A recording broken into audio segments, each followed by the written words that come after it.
আসসালামু আলাইকুম ওয়া রাহমাতুল্লাহি ওয়া বারাকাতুহু। আউযু বিল্লাহি মিনাশ শাইতানির রাজীম। বিসমিল্লাহির রহমানির রহিম। আল্লাহুম্মা সাল্লি আলা সাইয়্যিদিনা ওয়া নাবিয়িনা ওয়া শাফিয়িনা ওয়া হাবিবিনা মাওলানা মুহাম্মাদ ওয়া আলা আলিহি ওয়া সাহবিহি ওয়া বারিক ওয়া সাল্লিম। আলহামদুলিল্লাহ, সমস্ত তারিফ ও প্রশংসা সেই মহান আল্লাহ তাআলার জন্য। তারপরে পরে আল্লাহ তাআলা যে নবীজির উসিলায় আমাদেরকে বিশ্ব জগতে পাঠিয়েছেন, সে নবীজির উপরে শত কোটি দরুদ ও সালাম বর্ষিত হোক। সকলে বলেন যে আল্লাহুম্মা আমিন। সাল্লাল্লাহু আলাইহি সাল্লাম। অন্যান্য নবী আলাইহিস সালাম গণেরা আমাদের নবীর উম্মত যেন দোয়া করেছিলেন, আমরা দোয়া না করলেও তিনি যে আমাদেরকে মেহেরবানি করে নবীজির উম্মত করে পাঠিয়েছেন, সেজন্য আল্লাহর কাছে শুকরিয়া আদায় করি। বলেন যে আলহামদুলিল্লাহ। আজকে আমি হযরতে আল্লাহর ওলিদের জীবনে আলোচনা করছি। আজকে আমি আলোচনা করব হযরত সোহেল ইবনে আব্দুল্লাহ তুস্তারি রাহমাতুল্লাহ আলাইহি। জগৎ বিখ্যাত আল্লাহর ওলি, জবরদস্ত আল্লাহর ওলি ছিলেন। আলমে আরওয়াহ অর্থাৎ আত্মিক জগতে আল্লাহ যখন তার সৃষ্টিকুলকে জিজ্ঞেস করলেন, আমি কি তোমাদের প্রভু নই? তখন সবাই উত্তর দেয়, নিশ্চয় আপনি আমাদের প্রভু। সেই অগণিত আত্মার মধ্যে একটি যখন ধরাধামে মহামানব দেহ ধারণ করলো, তখনও তার সে দিনের কথা স্মরণে ছিল। সুবহানাল্লাহ। মাতৃগর্ভের অবস্থাতেও এই অলৌকিক শক্তি সম্পন্ন দেহাশ্রয়ী পবিত্র আত্মার নাম হযরত সোহেল ইবনে আব্দুল্লাহ তুস্তারি রাহমাতুল্লাহ আলাইহি তস্তরের অধিবাসী ছিলেন বলে তার নামের সঙ্গে তস্তরি যুক্ত হয়। তার পিতার নাম আব্দুল্লাহ। সুফি সাধনার চরম স্তরে অপনীত হওয়ার বিরল সৌভাগ্য তার হয়েছিল। এই পথের তিনি শ্রেষ্ঠ সাধক, ইবাদত বন্দেগীতে উৎসর্গীকৃত। এই পবিত্র আত্মা বহু বিনিদ্র রজনী যাপন করেছেন আর দেবাভাগে রোজা রেখেছেন আজীবন। প্রখ্যাত তাপস হযরত জন্নুন মিসরি রাহমাতুল্লাহ আলাইহি ছিলেন তার মুর্শিদ। একবার হজ যাত্রার মক্কা শরীফে গিয়ে জন্নুন মিসরি রাহমাতুল্লাহ আলাইহির সাক্ষাৎ লাভ করেন আর সেখানেই তার শিষ্যত্ব গ্রহণ করেন। অতি শৈশব থেকে তিনি ছিলেন আধ্যাত্ম সাধনার অনুগামী। তার মামা ছিলেন ধর্মনিষ্ঠ মানুষ, তার নাম মুহাম্মদ ইবনে সারওয়ার। তিনি যখন রাতে তাহাজ্জুদ নামাজ পড়তেন, তখন তার 3 বছরের ভাগ্নে তার পাশে দাঁড়িয়ে থাকতেন। তিনি তাকে শুয়ে থাকার জন্য বলতেন, কেননা তাতে তার নামাজে বিঘ্ন ঘটত। কিন্তু শিশু তা শুনতেন না। তখনও প্রকাশ্যে কখনো গোপনে তিনি তার মামার ইবাদত পদ্ধতি চুপচাপ দেখে যেতেন। ভাগ্নের কথাবার্তাও ছিল বিচিত্র। একদিন তিনি মামাকে বললেন, আমি স্বপ্নে দেখলাম আমার আত্মা আরশে আজিমের সাথে সেজদা অবনত। মামা বললেন, এ কথা আর কাউকে বলো না। আর সব সময় এ কথা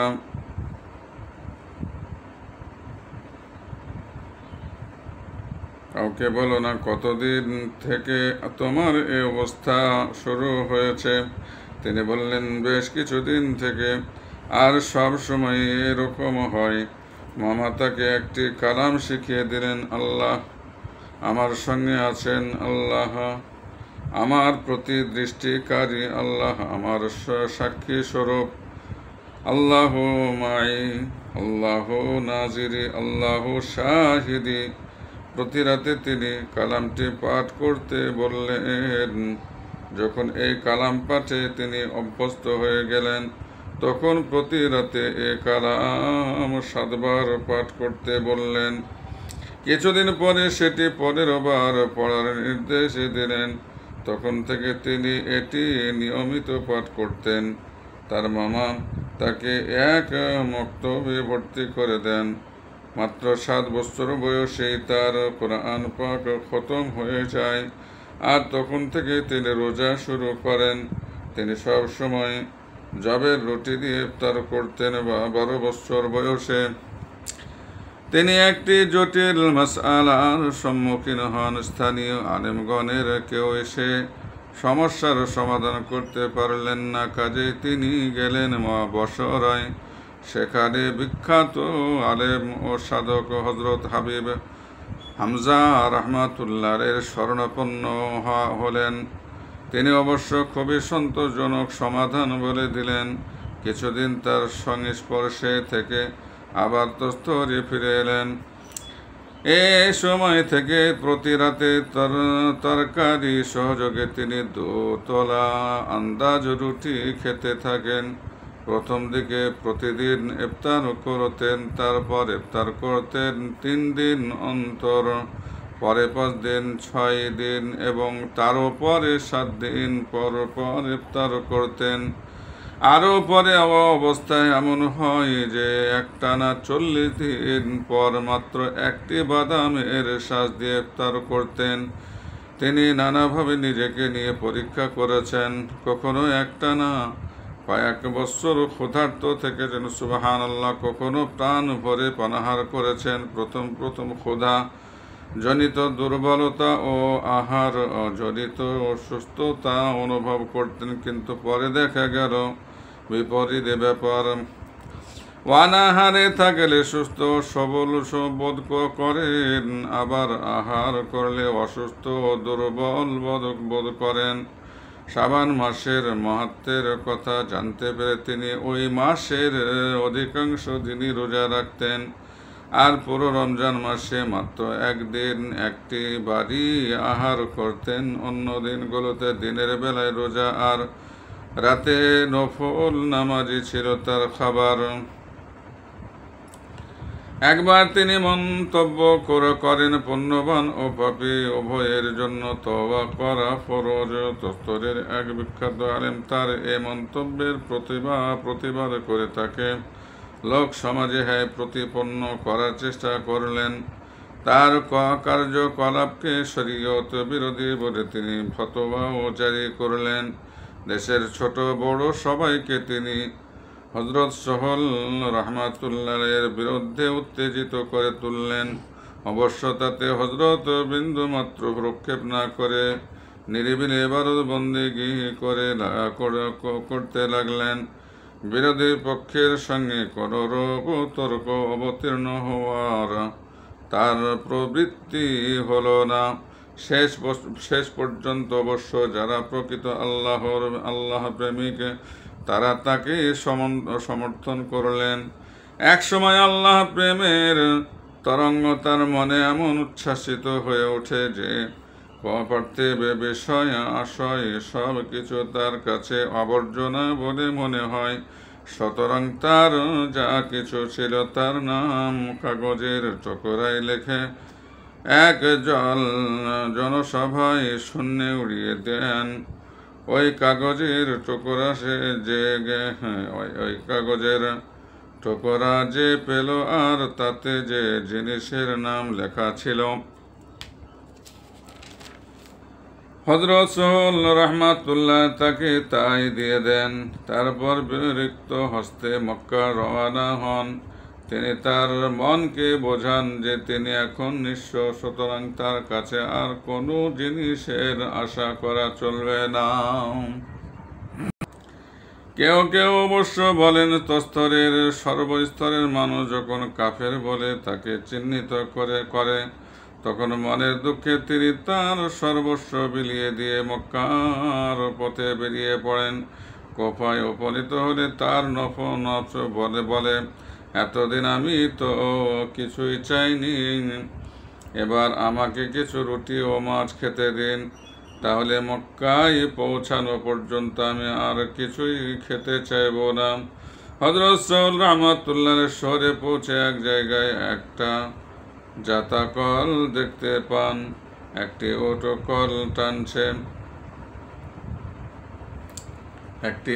কল টানছে। তিনি কল মালিককে উটের দৈনিক মজুরির কথা জিজ্ঞেস করলেন। সে বলল 2 দিরহাম। তিনি বললেন, উটের বদলে আমাকে জুড়ে দিন, আর মজুরি বাবদ আমাকে মাত্র 1 দিরহাম দেবেন। কল মালিক তাই করলেন। উটের বদলে তিনি জাতাকল ঘোরালেন, আর সন্ধ্যার দিকে 1 দিরহাম মজুরিও পেয়ে গেলেন। রুটি আর মাছ কেনা হলো। খেতে বসে তিনি তার নফসকে বললেন, এরপর কোনো কিছু চাওয়ার আগে ভেবে নিও যে ভোর থেকে সন্ধ্যা পর্যন্ত চতুষ্পদ জন্তুর মতো খেটে খুঁটে তবেই তোমার অভিলাষ পূর্ণ হবে। আগে বলা হয়েছে হযরত সাউল রাহমাতুল্লাহ হযরত জন্নুল মিসরি রাহমাতুল্লাহ এর শিষ্যত্ব গ্রহণ করেন। তারপর থেকে তিনি কখনোই দেওয়ালে পিঠ রেখে 2 পা প্রসারিত করে বসতেন না। একবার তিনি তার পায়ের আঙ্গুলগুলো বেঁধে রাখেন। এক সাধক তাকে জিজ্ঞেস করেন, আঙ্গুলগুলো এভাবে বেঁধে রেখেছেন কেন? কোনো রোগ ব্যাধি হয়েছে নাকি? তিনি বললেন, না, কোনো রোগ বাড়াই নেই, তবে ওভাবে বেঁধে রেখেছেন কেন? দরবেশ শোধালেন। হযরত সাউল রাহমাতুল্লাহ এই কথার কোনো জবাব দিলেন না। ঘটনাক্রমে কিছুদিন পর ওই দরবেশ মিশরে হযরত জন্নুল মিসরি রাহমাতুল্লাহ দরবারে যান। গিয়ে দেখেন তার একখানি পায়ের আঙ্গুল বাঁধা রয়েছে। তিনি এর কারণ জিজ্ঞেস করলে জন্নুল রাহমাতুল্লাহ জানান, 4 মাস ধরে তার পায়ে ব্যথা আছে বলে আঙ্গুলগুলো বেঁধে রেখেছেন। হযরত সাউল রাহমাতুল্লাহ এর পায়ের আঙ্গুল বাঁধা ছিল কেন? দরবেশের কাছে এখন তা পরিষ্কার হয়ে যায়। আসলে মুর্শিদের প্রতি সমবেদনা প্রকাশ করার জন্যই তিনি তা করেন। দরবেশ জন্নুল রাহমাতুল্লাহকে ঘটনাটি বললেন। তিনি শুনে বললেন, হ্যাঁ, আসলেই আমার একমাত্র মুরিদ যে পীরের ব্যথায় ব্যথিত হয়ে ওইভাবে তার সমবেদনা জ্ঞাপন করেছেন। একবার দেখা গেল হযরত সাউল রাহমাতুল্লাহ দেওয়ালে পিঠ রেখে পা ছড়িয়ে বসেছেন আর বলছেন, যার যা জিজ্ঞেস করার আছে আমাকে বলতে পারো। তার স্বভাব বিরুদ্ধ কাণ্ড দেখে সবাই অবাক হয়ে বললেন, আপনি তো কখনো এভাবে বসতেন না। তিনি বললেন, যতদিন আমার পীর জীবিত ছিলেন ততদিন তার প্রতি সম্মান প্রদর্শন করা আমার অবশ্য কর্তব্য ছিল। পরে খোঁজ নিয়ে জানা গেল ওই দিন ভোরে হযরত জন্নুল রাহমাতুল্লাহ পরলোক যাত্রা করেছেন। একবার বাদশাহ আমর লাইস এক মারাত্মক অসুখে আক্রান্ত হন। বহু নামি চিকিৎসক তার চিকিৎসা করেন, কিন্তু কোনো ফল হলো না। শেষ পর্যন্ত বাদশাহর মনে হলো কোনো সিদ্ধ পুরুষের দোয়ার বরকতে হয়তো তিনি আরোগ্য লাভ করতে পারেন। কিন্তু কোন সাধক দরবেশের দোয়া গ্রহণ করা যায়? তার আমত্ত ও মিত্রবর্গ হযরত সোহেল ইবনে আব্দুল্লাহ তুস্তুরী রাহমাতুল্লাহ এর নাম সুপারিশ করলেন। অতঃপর তাকে রাজ অন্তঃপুরে আহ্বান করা হলো। তিনি এসে বসলেন। ব্যাধি কবলিত বাদশাহর রোগশয্যায় বললেন, একমাত্র তার দোয়া কবুল হতে পারে যে আল্লাহর কাছে তওবা করেছে। অতএব আপনাকে তওবা করতে হবে। তাছাড়া আপনার বন্দিশালায় অসংখ্য নির্দোষ যেসব বন্দী রয়েছে তাদের মুক্তি দিতে হবে। তার নির্দেশ অনুযায়ী সব কিছু করা হলো। আর হযরত সোহেল আব্দুল্লাহ ইবনে তুস্তারী রাহমাতুল্লাহ হাত উঠালেন। আল্লাহর দরবারে দয়াময়, আপনি বাদশাহকে তার কৃত অপরাধের শাস্তি দিয়েছেন। এখন আমার সুপারিশের মর্যাদা দেখান তওবার দ্বারা আপনি যেমন তার অন্তরকে নির্মল করেছেন, তেমনি আপনার রহমত দ্বারা তার শরীরের ব্যাধিও নির্মূল করুন। আল্লাহ হযরতের দোয়া কবুল করলেন। অনতি ও অবিলম্বে বাদশাহ রোগমুক্ত হলেন। কৃতজ্ঞ আনন্দিত বাদশাহ অঢেল ধনরত্ন তার সম্মুখে পেশ করলেন, কিন্তু তিনি কিছুই গ্রহণ করলেন না, বরং বাদশাহকে কিছু অমূল্য উপদেশ দান করে বিদায় নিলেন। পথে যেতে যেতে তার এক শিষ্য বললেন, আপনি যদি কিছুটা ধন গ্রহণ করতেন হুজুর, তাহলে তা দিয়ে অন্তত আমার ঋণটা শোধ করতে পারতাম। তিনি বললেন, তোমার যদি ধনের প্রয়োজন হয় তাহলে আরো ব্যবস্থা আছে। এক্ষুনি দেখতে পাবে, চারদিকে তাকাও। তার কথা মতো শিষ্য যেদিকে দৃষ্টি দেয়, সামনে পেছনে ডানে বামে দেখতে পায় সবকিছু স্বর্ণ স্তূপে পরিণত হয়েছে। তখন তিনি বললেন, আল্লাহ যাকে এত ধন দিয়েছেন, সে যে অন্যের কাছ থেকে ধন নেবে কি প্রয়োজনে? হযরত সুহেল রাহমাতুল্লাহ অপূর্ব অলৌকিক শক্তির অধিকারী ছিলেন, কিন্তু আত্মপ্রচার বা স্বার্থ সিদ্ধির জন্য তিনি সে শক্তি প্রয়োগ করেননি। তিনি অনায়াসে পানির ওপর দিয়ে হেঁটে যেতে পারতেন, তাতে পানির সমগ্র হওয়া তো দূরের কথা, তার পা পর্যন্ত ভিজত না। এই বিষয়ে কেউ তাকে জিজ্ঞেস করেন, শুনেছি আপনি নাকি পানির ওপর দিয়ে চলাফেরা করতে পারেন। তার উত্তরে তিনি বললেন, মসজিদের মুয়াজ্জিনের নিকট জিজ্ঞেস করতে পারেন, তিনি কখনো মিথ্যা বলেন না। মুয়াজ্জিনকে জিজ্ঞেস করা হলে তিনি জানালেন, এ বিষয়ে তার কিছু জানা নেই। তবে একদিন স্নান করতে গিয়ে স্নানাগারের কাছে পা পিছলে তিনি পড়ে যাবার উপক্রম হয়েছিল। তখন আমি তার হাত ধরে কোন রকমে বাঁচাই, কিন্তু শেখ আবু আলী বললেন, উনি অলৌকিক শক্তি সম্পূর্ণ সাধক ছিলেন, কিন্তু তা সত্ত্বেও নিজেকে এ ব্যাপারে যথাসাধ্য ঢেকে রাখার চেষ্টা করতেন। এক জ্ঞান সাধক কোনো এক শুক্রবারে জুমার আগে তার সঙ্গে দেখা করতে গিয়ে দেখেন একটা বিষধর সাপ কুণ্ডলী পাকিয়ে তার পাশে বসে আছেন।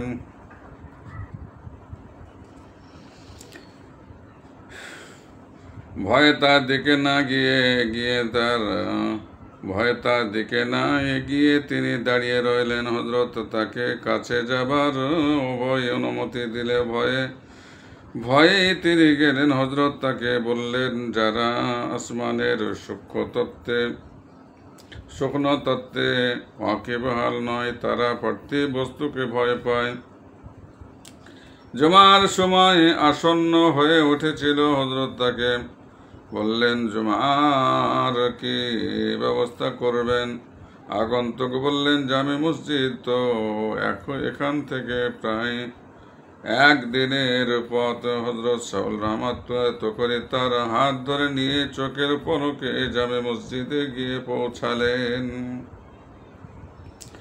একবার হজ যাত্রার সময় এক নির্জন প্রান্তরে হযরতের সঙ্গে এক বৃদ্ধার দেখা হয়, আর তাকে দেখে তার অপর মায়াও হয়। তিনি তাকে কিছু সাহায্য করতে চাইলেন। বৃদ্ধা তখন তার একখানি হাত শূন্যে তুলে মুষ্টিবদ্ধ করলেন। তারপর বদ্ধ মুষ্টি যখন খুললেন, তখন দেখা গেল মুষ্টির মধ্যে ঝকঝক করছে সোনার দলা। বৃদ্ধা বললেন, আপনি অর্থ বের করেন আপনার পকেট থেকে, আর আমি অর্থ পাই শূন্যে হাত বাড়ালেই। আর এই কথা বলে তিনি শূন্যে মিলিয়ে গেলেন। হযরত সুহেল রাহমাতুল্লাহ বৃদ্ধার কথা ভাবতে বিস্ময় বিমূঢ় অবস্থায় আরাফাতের ময়দানে পৌঁছালেন। তারপর কাবা ঘরের কাছে গিয়ে দেখলেন লোকজন কাবা শরীফ তওয়াফ করছে, কিন্তু অন্য একটি দৃশ্য দেখে তিনি হতবাক হয়ে গেলেন। দেখলেন এক বৃদ্ধা এক জায়গায় দাঁড়িয়ে আছেন আর খোদ কাবা ঘর তাকে তাওয়াফ করছেন। তিনি আর দেরি না করে বৃদ্ধার কাছে চলে এলেন। কাছে গিয়ে সব সময়ে শনাক্ত করলেন সেই বৃদ্ধা মরুপ্রান্তরে যার সঙ্গে তার দেখা হয়েছিল। তাকে দেখে বৃদ্ধা আবার বললেন, যারা কাবা গৃহের সৌন্দর্য দর্শনে এখানে আসে তারা তো কাবা তওয়াফ করবে, কিন্তু যারা কাবার মাধ্যমে আল্লাহর সৌন্দর্য ও কুদরত অবলোকন করতে আসে তাদেরকে তওয়াফ করা তো কাবা গৃহের জন্য শোভনীয়, কাবা গৃহের জন্যই শোভনীয়। একজন আবদালের সঙ্গেও হযরত সাল্লাল্লাহু রাহমাতুল্লাহের সুসম্পর্ক স্থাপিত হয়। আবদাল থাকতেন পানির ভেতরে। মুয়াজ্জিন যখন আজান দিতেন তখন তিনি পানির ভেতর থেকে বেরিয়ে এসে জামাতে নামাজ পড়তেন। নামাজ শেষ হলে আবার চলে যেতেন পানির তলায়, অথচ তার শরীরে কখনো পানির চিহ্ন দেখা যেত না। আর তিনি কখনো কারো সঙ্গে কথা বলতেন না, পানাহার করতেও কখনো তাকে দেখা যায়নি। তিনি শুধু কথাবার্তা বলতেন হযরত সোহর ইবনে আব্দুল্লাহর সঙ্গে। দুর্যোগে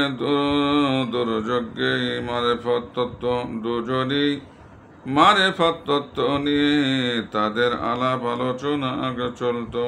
হযরত সোহর রাহমাতুল্লাহ আল্লাহর প্রশস্তিমূলক গজল শুনে ভাবতরময় হয়ে যেতেন। তার শরীর থেকে ঘাম নির্গত হতো। এ সময় তাকে কেউ কোনো প্রশ্ন করলে তিনি বলতেন, এখন আমি যা বলবো তা শুনে তোমাদের কোনো উপকার হবে না। গরমের দিন তিনি বসে আছেন এক মসজিদে। হঠাৎ একটি পায়রা ক্লান্ত পাখা গুটিয়ে ঝপ করে পড়ে গেল মসজিদ প্রাঙ্গণে। এই দৃশ্য দেখা মাত্র তিনি বলে উঠলেন, কেরমানের বাদশাহ সম্ভবত ইন্তেকাল করেছেন। পরে খোঁজ নিয়ে জানা গেল তিনি যখন মন্তব্য করেছেন ঠিক তখনই বাদশাহ শেষ নিঃশ্বাস ত্যাগ করেন। শোনা যায় বনের হিংস্র প্রাণীরাও তার কাছে যাতায়াত করত। তিনি তাদের আদর যত্ন করতেন, অনেক সময় খেতেও দিতেন। এই জন্য অনেকে তাকে বাইতুস সাবা হিংস্র জন্তুর আশ্রয়স্থল বলতো। একবার তিনি তার এক শিষ্যকে বললেন, এখন থেকে সারা রাত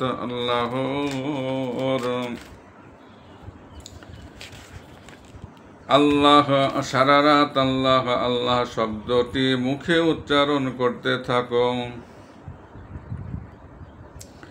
শিষ্য তাই করতে লাগলেন। যখন সেটি তার অভ্যাসে দাঁড়িয়ে গেল তখন তিনি বললেন, এখন থেকে সারা রাত আল্লাহ আল্লাহ বলতে থাকো। মুরিদ তার এই আদেশও পালন করলেন।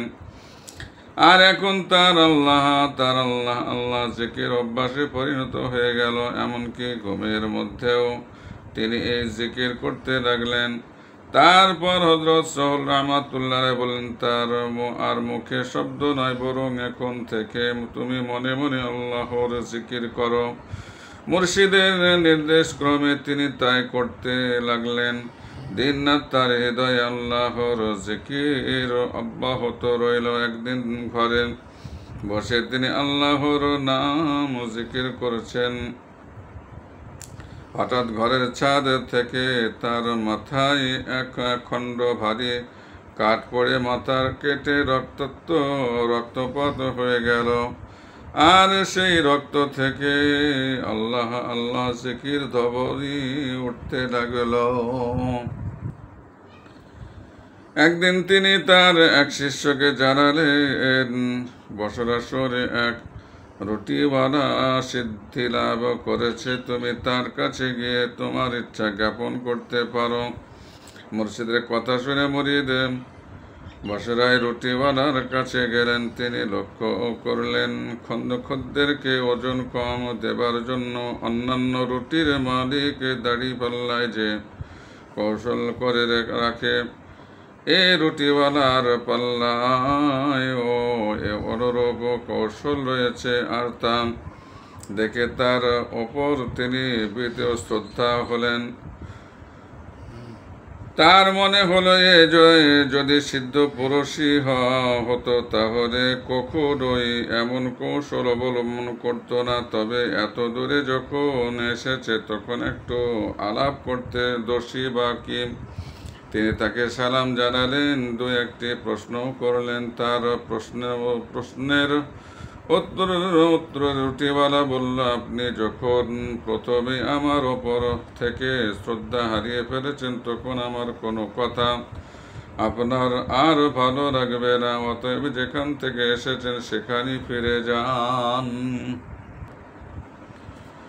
হযরত সোহেল রাহমাতুল্লাহ একবার স্বপ্ন দেখলেন কিয়ামত হয়েছে, পৃথিবীর মানুষ দাঁড়িয়ে আছে হাসরের মাঠে। এমন সময় দেখা গেল একটি সাদা পাখি হঠাৎ নেমে এসে একটি লোককে ধরে জান্নাতের দিকে নিয়ে চলেছে।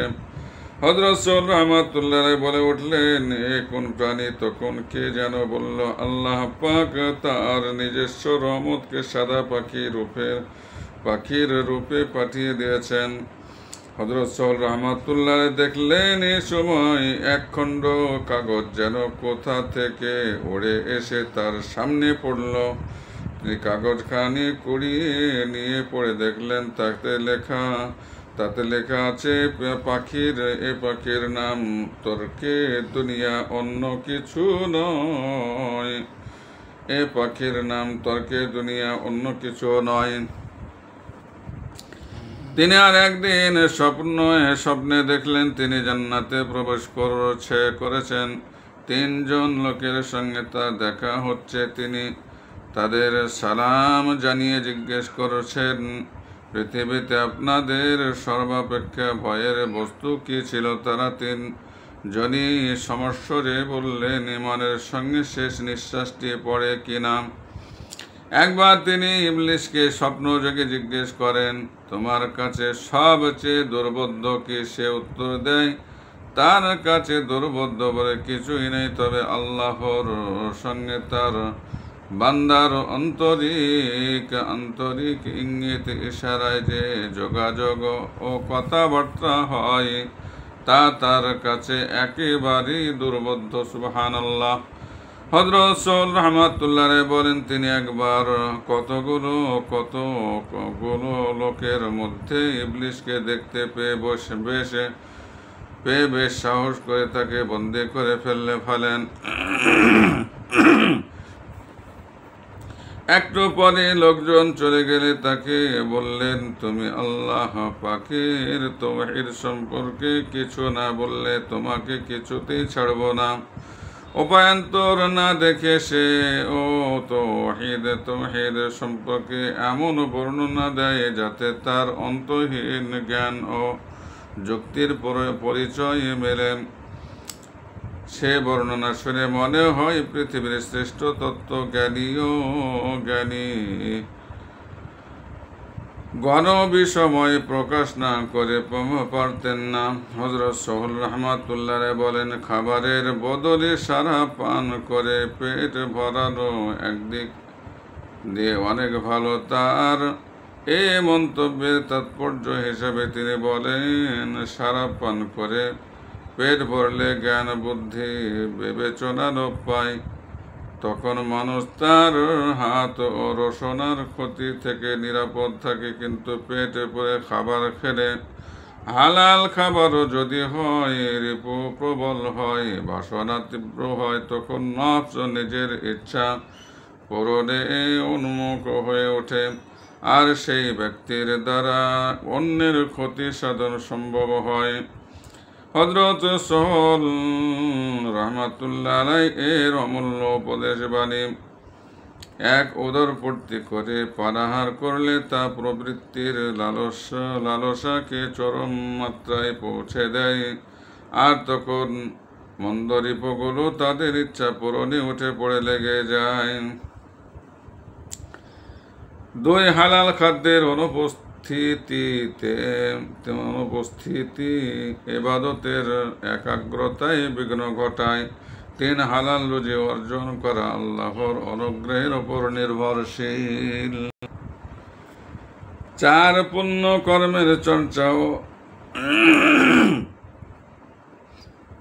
কর্মের চর্চা ও ইবাদতের বিশুদ্ধতা রোজা রাখার সঙ্গে সংশ্লিষ্ট।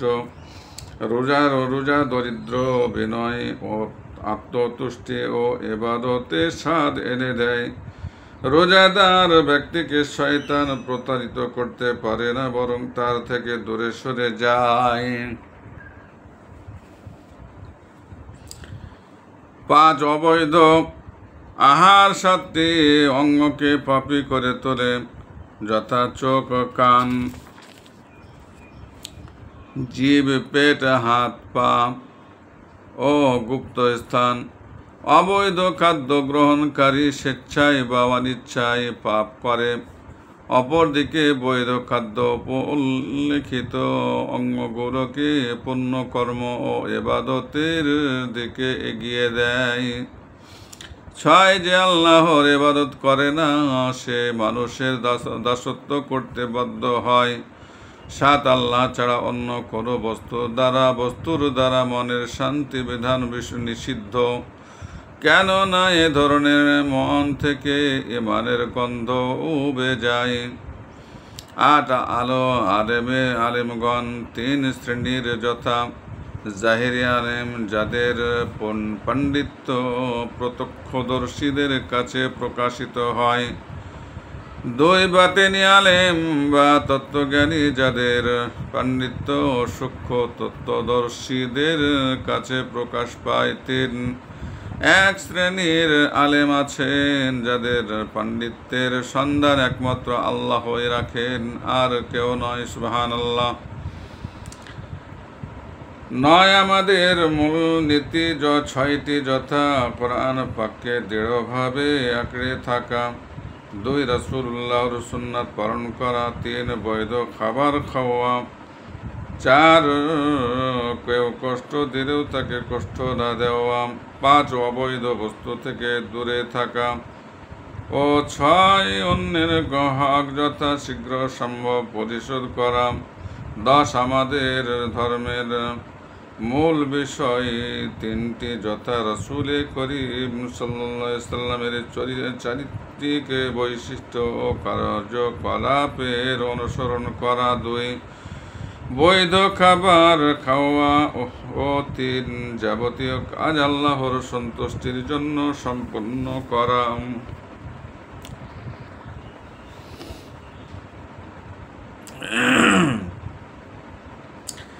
11, দাসত্ব, নিজস্বতা পরিত্যাগ করা ও নিজের শক্তি সামর্থ্যকে তুচ্ছ ভাবাই হলো বান্দার দাসত্ব স্বীকারের প্রথম স্তর। 12, দুটি বিষয় মানুষের বিনাশের মূল কারণ, যথা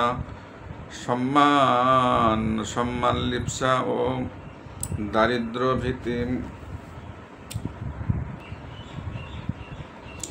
13, 5টি জিনিস আত্মার পক্ষে মুক্তা দৃশ্য, যথা 1, দরিদ্র হলেও মনকে ধনী রাখা। 2, চিন্তা ভাবনা থাকলেও মনকে প্রফুল্ল রাখা। 3, কারো সঙ্গে শত্রুতা থাকলেও তার সাথে বন্ধুর মতো ব্যবহার করা। 4, ক্ষুধার্ত হয়েও মনকে তৃপ্ত রাখা।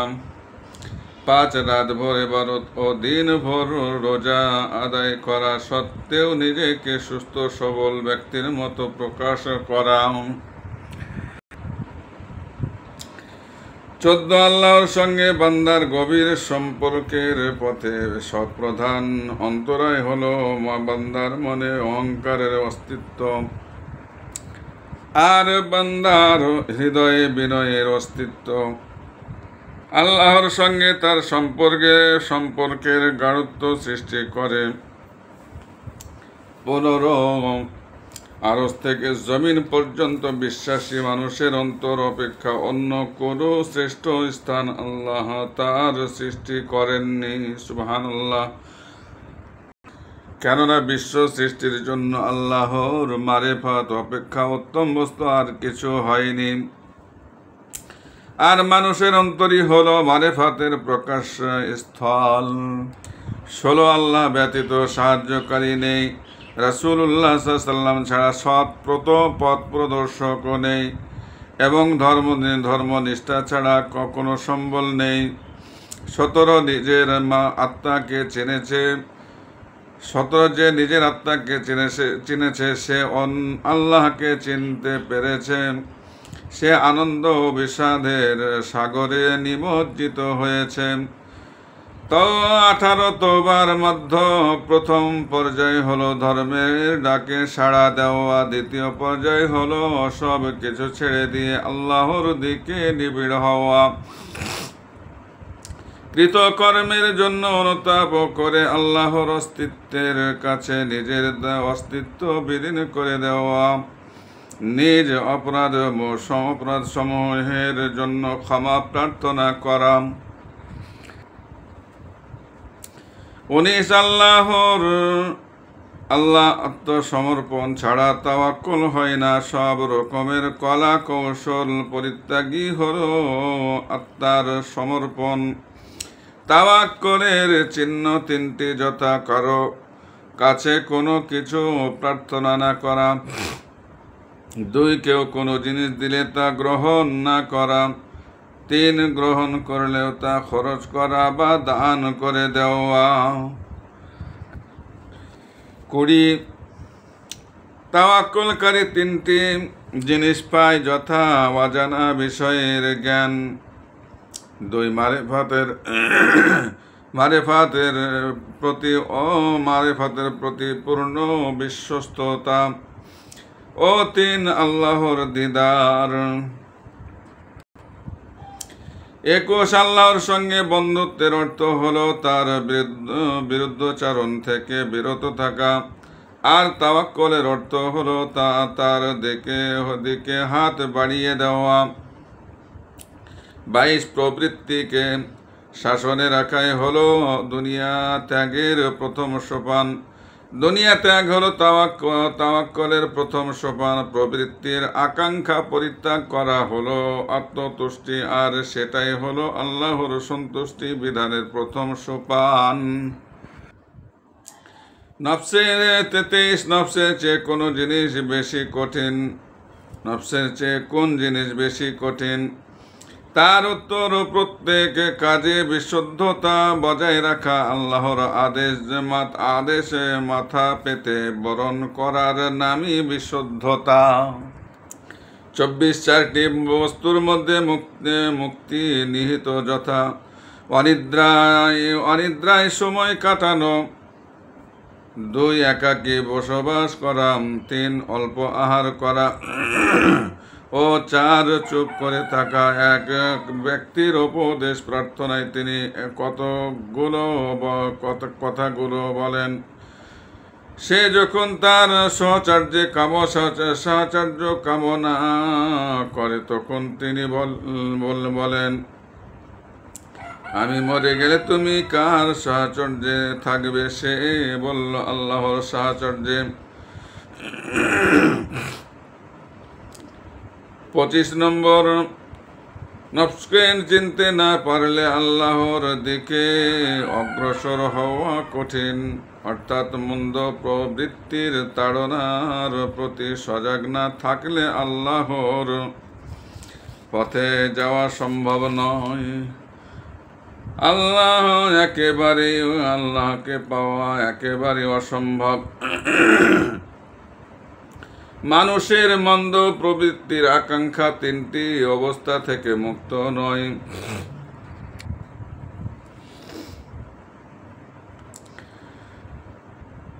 অসম্ভব। মানুষের মন্দ প্রবৃত্তির আকাঙ্ক্ষা 3টি অবস্থা থেকে মুক্ত নয়। 1 ধর্মভ্রষ্টতা, 2 কপটতা ও 3 শঠতা। 26 সৎ স্বভাবের সর্বনিম্ন স্তর হলো মানুষের দেওয়া কষ্ট সহ্য করা ও কেউ অপকার করলে তাকে ক্ষমা করা, তাছাড়া আল্লাহর দরবারে তার জন্য ক্ষমা প্রার্থনা করা।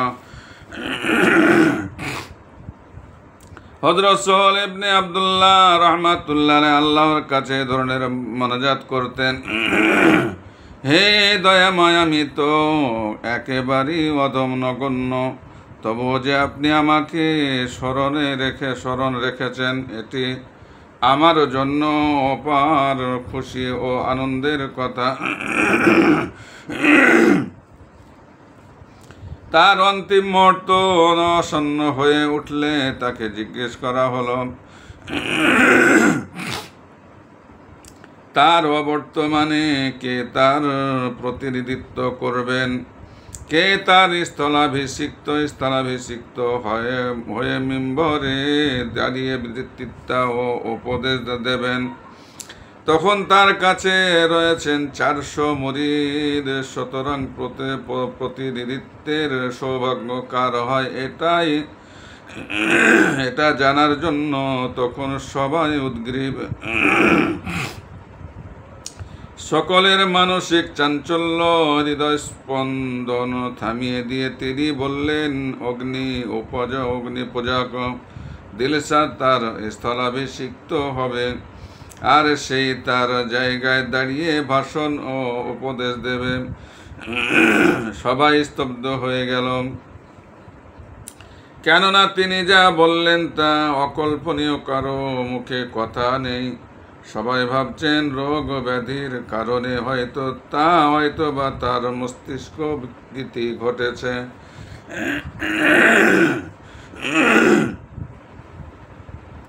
নীরবতা ভঙ্গ করলেন তিনি নিজেই, বললেন, তোমরা চুপচাপ কেন? যাও তাকে ডেকে নিয়ে এসো। মুর্শিদের আজ্ঞা অমান্য করার উপায় নেই। দিলশাদকে ডেকে আনা হলো। তিনি তাকে বললেন, আমার মৃত্যুর 3 দিন পরে জোহরের নামাজের পর এই মিম্বরে বসে ধর্ম উপদেশ দেবে। আর এই কথা বলার পরই তিনি পার্থিব জীবন থেকে বিদায় নিলেন। হযরত সোহেল রাহমাতুল্লাহ আলাইহি এর নির্দেশ মতো নির্দিষ্ট দিনে নির্দিষ্ট সময়ে দিলশাদ এসে মিম্বরে বসলেন। পরনে তার জাতীয় পোশাক, প্রচুর জনসমাগম। দিলশাদ জনগণের উদ্দেশ্যে বললেন, আপনাদের নেতা আমাকে তার প্রতিনিধি নির্বাচিত করে বলে গিয়েছেন, তোমার অগ্নি উপাসনার দিন শেষ হয়েছে। এই বলে তিনি তার পোশাক ও পৈতা খুলে ফেললেন, পরে নিলেন ইসলামী লেবাস। তারপর কালেমা শাহাদাত পাঠ করে মুসলমান হয়ে গেলেন।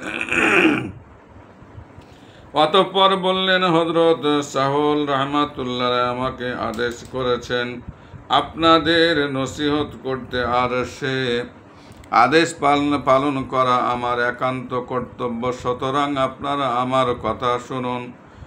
এখন দিলশাদ তার জাহিরি পৈতা খুলে ফেলে আপনাদের বেশ ধারণ করেছে। আপনারাও যদি হাসরের মাঠে আপনাদের মুর্শিদের